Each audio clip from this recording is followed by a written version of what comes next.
Bé, benvinguts a un nou programa de Quadern Blau, de converses amb escriptores i escriptors. Avui tinc el plaer de presentar-vos una gran escriptora i amiga, la Colla Valls, que ha tret una nova novel·la. Es tracta del Llegat de les Cendres, publicat per Novum, i en aquests moments doncs, s'està fent presentacions per tot Catalunya de la seva novel·la i ens ha semblat que era un molt bon moment per tal doncs, de conversar amb ella i que ens expliqui doncs, la seva darrera obra. Colla, com estàs? Contenta d'estar amb tu i amb els nostres oients i feliç per poder compartir aquest nou projecte fet realitat, no?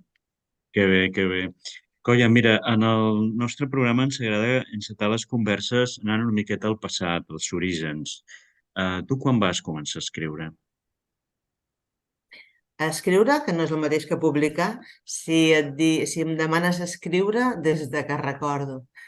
Jo crec que escrivia abans de saber escriure, perquè recordo que la meva padrineta, que estava molt malalta, em deia, llegeixa'm alguna cosa. Jo tenia 4 anys i només me sabia un poema de memòria que m'havien ensenyat les monges. I aleshores feia el dibuixet, feia anar la mà com elles, les imitava, i m'imaginava que hi havia alguna cosa i me l'inventava, no? I jo penso, ni escrivia ni llegia, però volia fer ambdues coses perquè tenia molt clar que la paraula és salvífica. I publicar? I publicar als 50.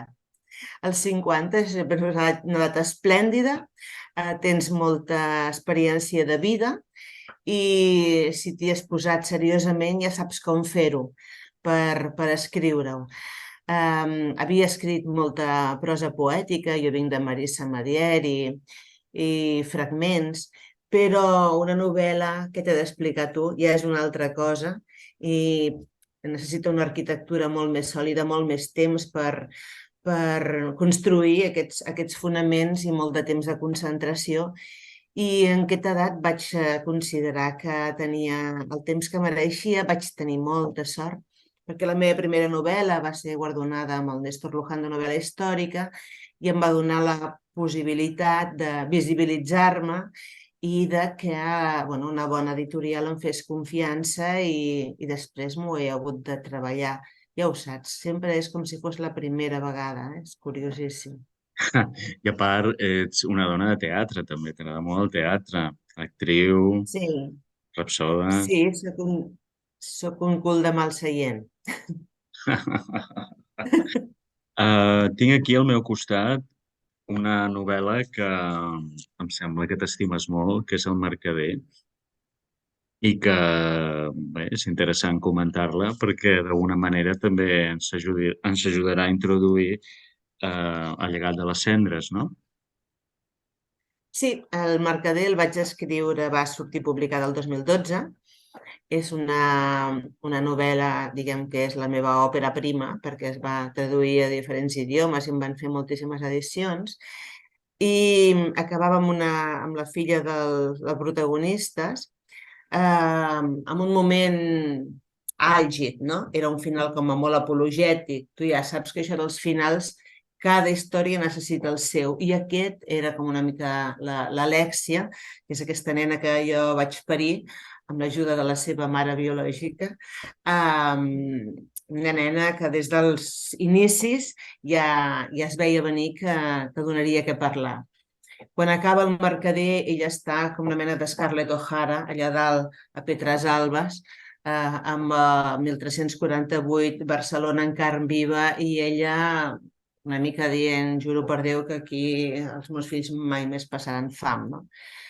I la vaig deixar allí molts anys, doncs mira, 11, 12 anys, i durant tots aquests anys, com que diuen no, que la vida és allò que passa mentre fas plans de futur, doncs hi ha hagut moments en què sí que m'he emmirallat amb aquesta Alèxia allà dalt, empoderada, i n'hi ha hagut d'altres que he pensat ja baixaràs, ja t'ho trobaràs, i aquella societat que vas deixar mentre pujaves, en baixar serà una altra. És com nosaltres després de la pandèmia, la societat ha canviat, ens han quedat molts tics I la postpandèmia va ser una època que està poc estudiada perquè encara no tenim la distància suficient, però que és molt interessant, és un moment de canvi.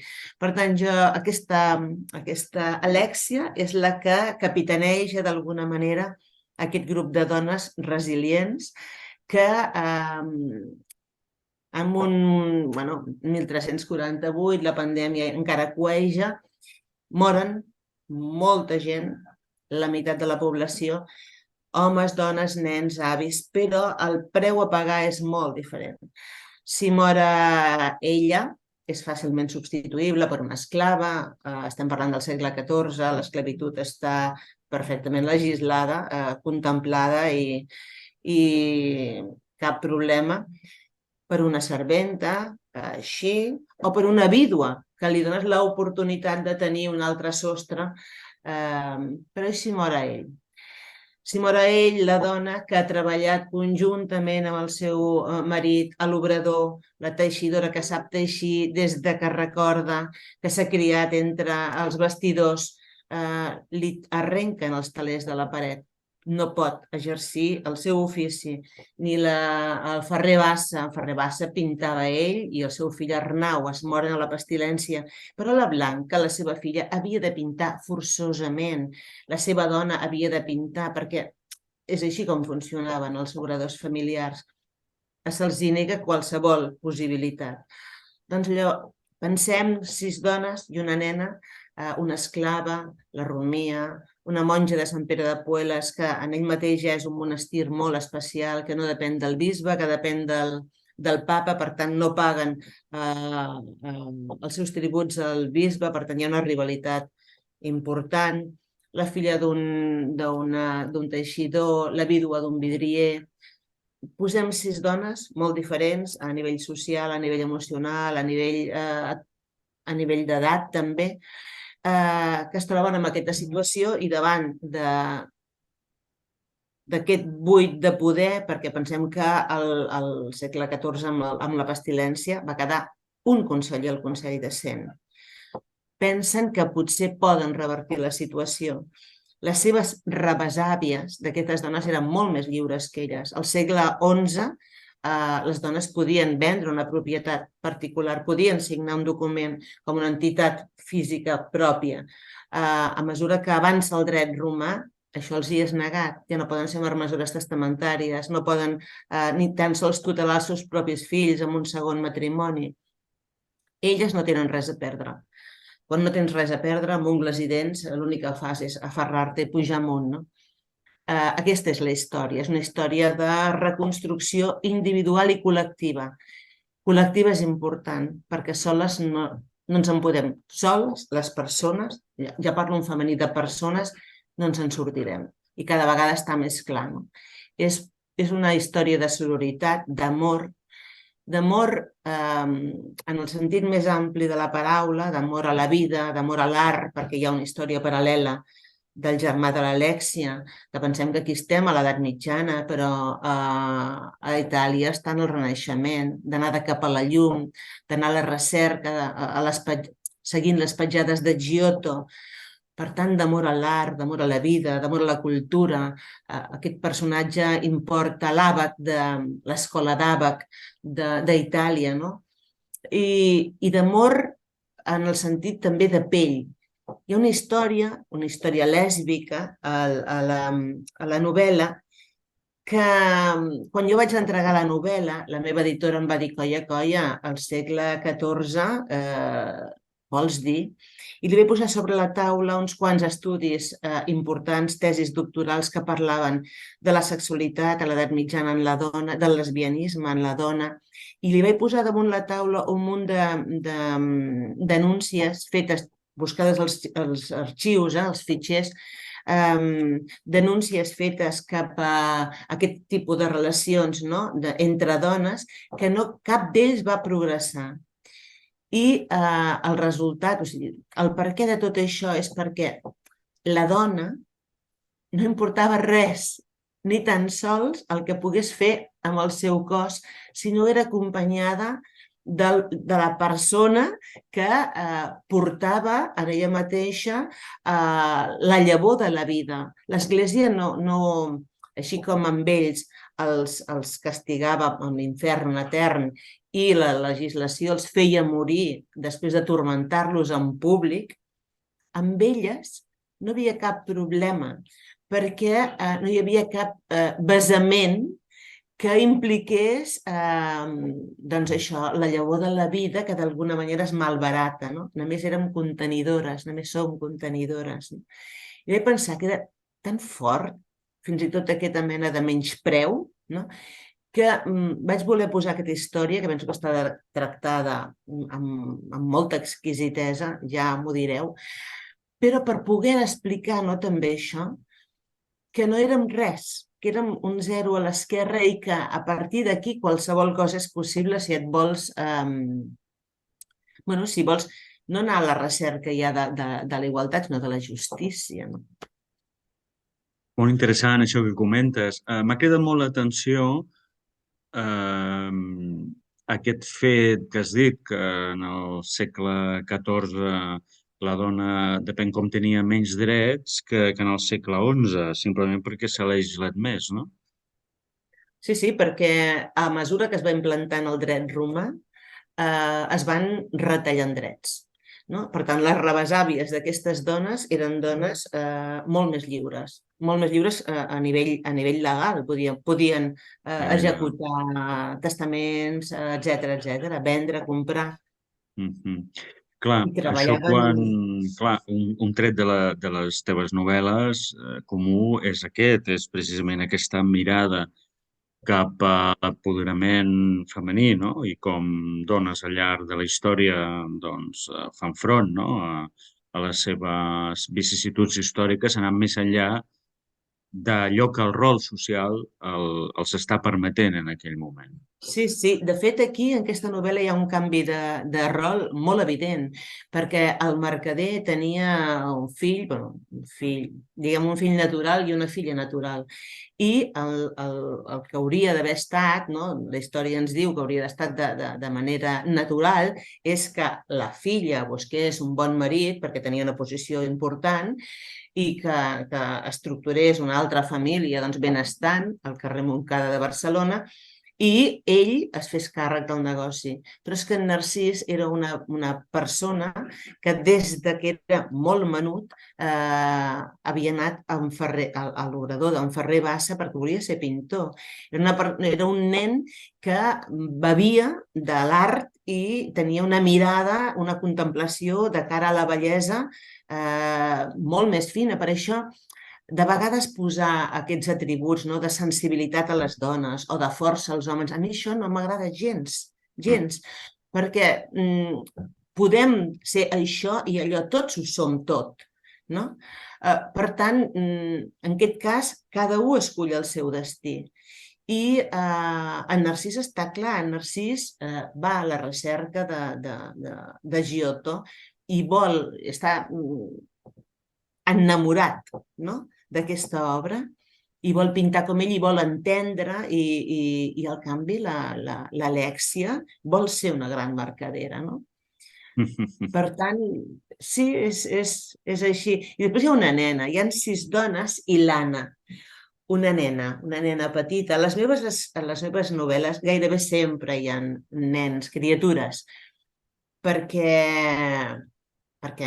m'agrada molt la canalla, perquè he estat 40 anys a l'escola, perquè soc mare i perquè jo crec que les mirades dels nens són imprescindibles, perquè són mirades netes, sense filtres, sense contaminació. I aquesta nena, com molts nens a la nostra societat d'avui en dia, i sé del que parlo, perquè he estat 40 anys a l'escola pública, marxen d'una situació, fugen, fan una fugida d'una situació molt difícil de casa, i alguns a l'escola els salva, perquè aquell espai que està a l'escola ja no està immers en aquell pou de misèria o de crits o de... Ella el que fa és pujar al terrat. L'Anna està... La situació ja la llegireu. Puja al terrat i des de dalt mira el món. mira el món amb els seus ulls de nena i el reelabora. Tots fem aquesta tasca de reelaboració depenent d'allò que necessitem, no? Del nostre desig. Ell el reelabora i fa unes figuretes de fang i fa un teatret. Fa el teatret del món, del seu petit món. I ella transita entremig d'aquestes figuretes sense tant de dolor com si hagués de fer-se, si ho hagués de fer de veritat, no? I és una nena que, com tota la canalla, no aprèn allò que li diem, sinó que aprèn allò que veu. I és l'esperança, no? Les dues les dones que transiten per aquesta història fan un pas endavant, no se'n van sortir, ja ho sabem. El segle XV va ser pitjor que el XIV, però res és endavant. No es fan les revolucions d'avui per demà, no es dona un cop damunt de la taula i ja està feta, no? Per tant, damunt d'elles passa el pauet de l'Anna, no? Trepitjant les petjades que totes elles han anat deixant des de cada un el que és i el que pot aportar. No? I una mica aquesta també és la cendra. No? Sí, jo et volia preguntar sobre el títol i la paraula cendra, no? El significat. Sí, Per cert, el llegat de sí, les cendres de Coll Avall, si us heu connectat més tard, publicat per Novum, conversant amb la seva autora avui, tot un privilegi. Digues. gràcies. No, ja ho saps, quan construïm una novel·la, una història, anem a la recerca de símbols, no?, per vestir-la. El foc va ser un element, per mi, indispensable, que sortia de manera reiterada. Perquè el foc crema i destrueix, però també il·lumina i purifica. I aleshores, amb aquesta doble accepció, amb aquest símbol tan potent, que a més, Barcelona, a 1348, el foc era molt habitual, perquè totes les pertinences de les persones que morien de pestilència les havien d'anar cremant. Tot això configura, imaginem-nos a vista d'ocell, una fogarada aquí, una altra allà, cendres per tot arreu, l'olor, el fum, tota aquesta atmosfera que es crea, no? Però hem dit que també il·lumina, no? I que també purifica, i que també es cremen herbes oloroses per netejar l'ambient i perquè fos menys púdric, no? Tot plegat. I això que es crema a les cendres, aquesta matèria orgànica, aquesta matèria que es crema, deixa anar aquestes cendres, que no és una matèria inerte, és el resultat d'aquesta combustió. I que si el fa volar al vent, pot caure en terra fèrtil o fertilitzar la terra i allí brotar una llavor. És aquest una mica el significat, no? És aquest... Encara que tot es cremi, un dels temes de la novel·la és l'essencial és indestructible. I cada un per essencial que hi posi el que hi hagi de posar, no? Perquè jo no dono cap tipus de receptes ni res semblant, jo només ho deixo damunt la taula, no? I amb aquesta cendra és el resultat, no?, de molts esforços i res passa per res ni res es perd en el buit, ni l'amor tampoc. A la millor no ens ve de retornar de tot el bé que fem, però queda, si no per nosaltres, per la propera generació o per il·luminar una miqueta més el nostre racó, no? Molt bé, precioses paraules que ens estàs avui dirigint a través del programa i que giren al voltant d'aquesta novel·la que us recomanem vivament des del nostre programa Quadern Blau, El llegat de les cendres de Coll Avalls. No tenim massa temps més, però sí que m'agradaria potser agafar el que has comentat del Narcís, que has explicat molt bé, no? Aquest canvi de rols masculí i femení en un moment determinat en relació a l'Alèxia. Has parlat de Giotto i res, m'agradaria simplement que ens comentessis una miqueta quines picades d'ullet has fet amb l'art de l'època en la novel·la. Alguna, no? Bé, Per seduir els nostres futurs lectors i lectores. ella el que fa és anar a la recerca de la llum. Bueno, ja sabeu, els que m'heu llegit, que el viatge és un tema per mi molt recurrent.